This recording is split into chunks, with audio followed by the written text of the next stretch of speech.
One last thing for those people that say, if there's no photo, it didn't happen. Ha! Photo or it didn't happen. I'm going to show them that, yes, I was really here with Chris Pirillo. There I am.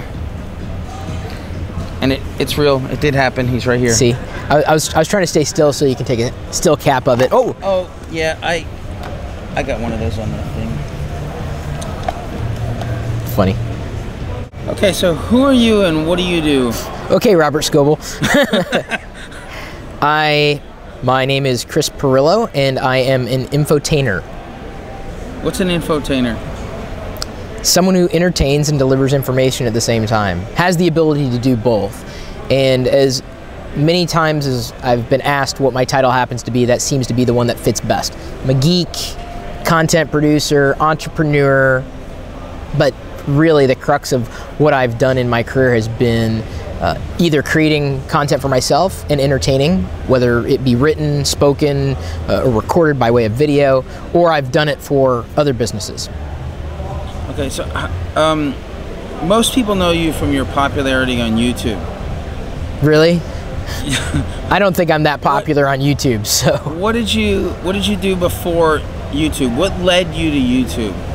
Well, I was experimenting with video back in the early days when you could record video on a floppy disk on a Sony Mavic camera, and it came out like postage stamp sized. So I've been doing video for a lot longer than YouTube's been around. Most people wouldn't know that, and that's fine. But I realized that I enjoyed communicating in front of a camera and wanted to keep doing it in one way, shape, or form.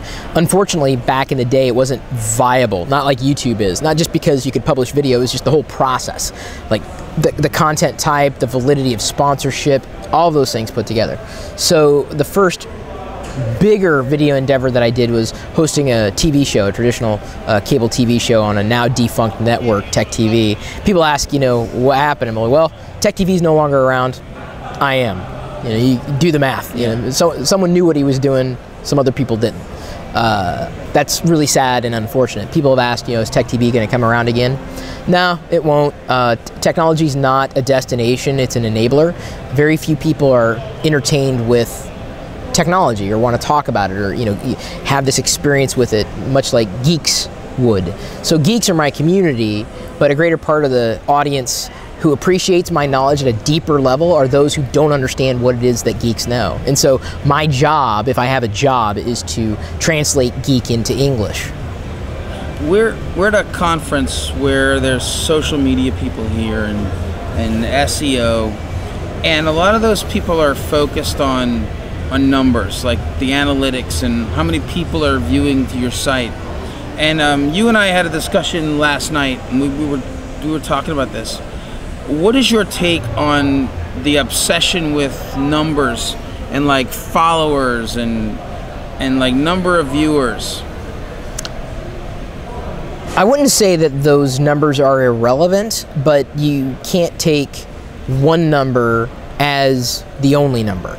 You have to take it in context with other numbers and things that aren't numbers. You have to understand that, for example, someone came up to me yesterday and said, hey Chris, I watch you on YouTube.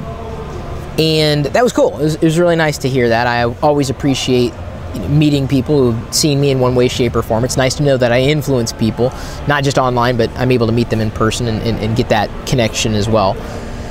And when the gentleman left, the person I was sitting at the table with asked, he said, do you think he was a follower or a subscriber? And I said, no, I don't think so. I think more people know of me and at least know that rather than just follow or subscribe, because I do publish a lot, and I may hit their radar every so often, but I assume there are more people out there who don't subscribe to me and know me than who do subscribe to me and know me. And so how do I calculate that number? It's still a part of influence, but it's not something that can be easily measured.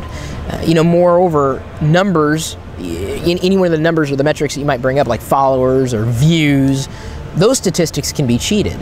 An analyst may look and say, well, no, these are legitimate numbers. Yeah, sure they are, but to what end? Like, do these numbers mean anything? You may get 1 million visits to your website, but what was your conversion? Like, what were you trying to accomplish with the page? You know, did your sales increase? Did your followers I mean, where did those people come from? Why did they come? Are they sticking around? Is it just something that's here and gone? What's the value of being featured in one way, shape, or form?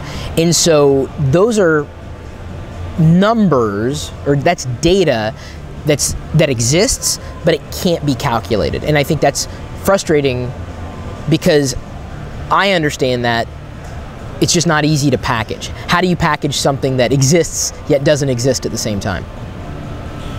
A lot of people, I have a friend who's a financial advisor, and he's thinking of going into like making YouTube videos. Why not? And he has this belief that he has to create a product that appeals to a wide variety of people. So somebody like you, who's a personality per se, people want to know about you and your life, and they see videos of you and your wife and around your house.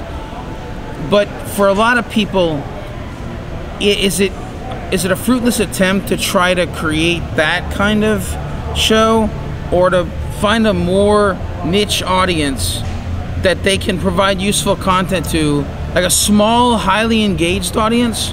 Or do we want a very shallow, wide audience? See, I think you're better off starting by approaching a very specific audience or group of people or community than you are casting the net wide.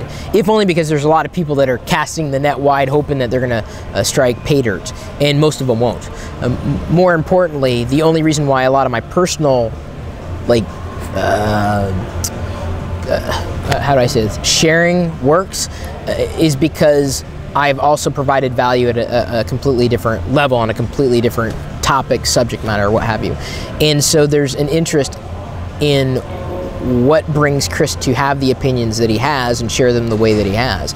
If I started out and I was just vlogging or sharing my life, and I'd done that in the past, it wasn't very, to me, it wasn't really interesting. And honestly, I don't know if I timed it, you know, inappropriately, but when I did it in the past, it just there didn't seem to be any stickiness to it. And so I think that, you know, doing more with engaging the community, creating things that they want to see, I had a better opportunity of giving them a bit more that was completely, you know, off the mark of what providing information might be. That would be like, you know, a daily vlog or what have you. So it could work. You know, if you've got the right personality, you know, the right presence on camera, you're saying the right things, you're being seen by the right people, it could work. But it's going to take time. Either way, it's going to take time. But I think it would take longer. The chances are not good. Yeah, I would say the chances are not very good at all. Unless you're young or young enough and you've got a great personality and you understand how YouTube works, specifically the community on YouTube, then it's going to be a monumental hurdle to overcome. Okay. And all right, one last thing for those people that say, if there's no photo, it didn't happen. Ha! Photo or it didn't happen. I'm going to show them that, yes, I was really here with Chris Pirillo. There I am. And it's real. It did happen. He's right here. See, I was trying to stay still so you can take a still cap of it. Oh! Oh, yeah, I got one of those on that thing. Funny.